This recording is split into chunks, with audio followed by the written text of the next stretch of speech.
What's up everybody? Just like the title says, let's get into this. This is the 190E Widebody build. Throughout this project, I'll try to explain as much as I can what I did and how I did it. So here we go. I've been accumulating these parts for a long time, either going to junkyards and pulling them or getting them off of parts cars. And now that I have all the pieces to the puzzle, it's finally time to pull them all together and put them to good use. Here in the pictures are some fenders and some doors. I got some quarter panels as well, in addition to these parts. I took the door skins off, and this is going to help me out with the project because I can't really use the shells, and the skin is going to give me that perfect body line. Same thing for the fenders. I outlined it with a pink marker, and I cut all the edges so that I'm just left with a shell of a fender.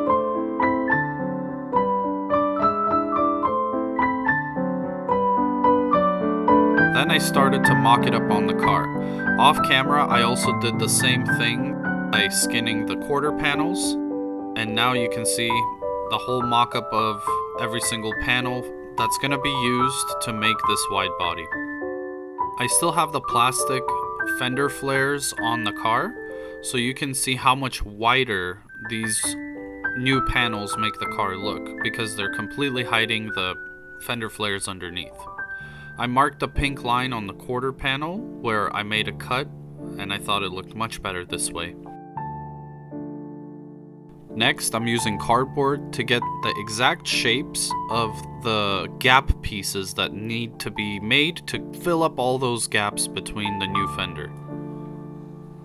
After I've done that, I've laid them out next to the panels, and I'm just doing a quick walkthrough, which shows you all the separate little pieces that will be used to fill in those gaps. Also had to do 2 of them to have the same thing on the other side as well.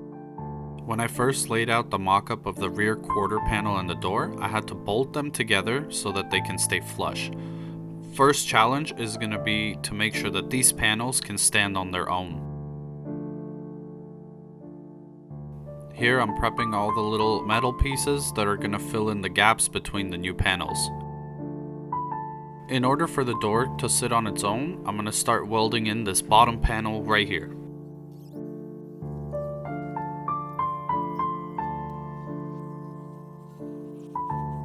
Next, I'm prepping some holes that I'm going to use as guides.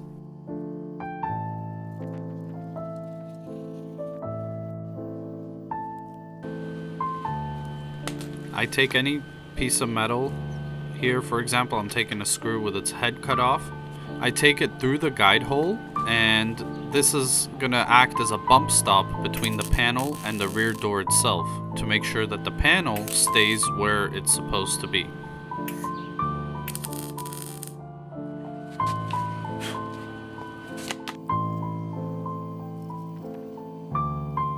I repeat this process for the quarter panel as well.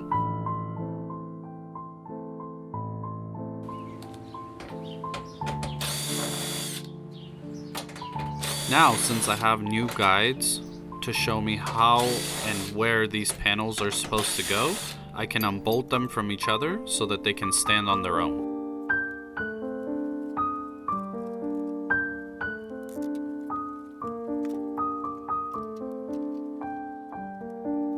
Now, since the bottom of the quarter panel is free floating, I'm going to weld a bolt to it so that I can bolt it through and put a nut on the other end to secure this piece from flopping around.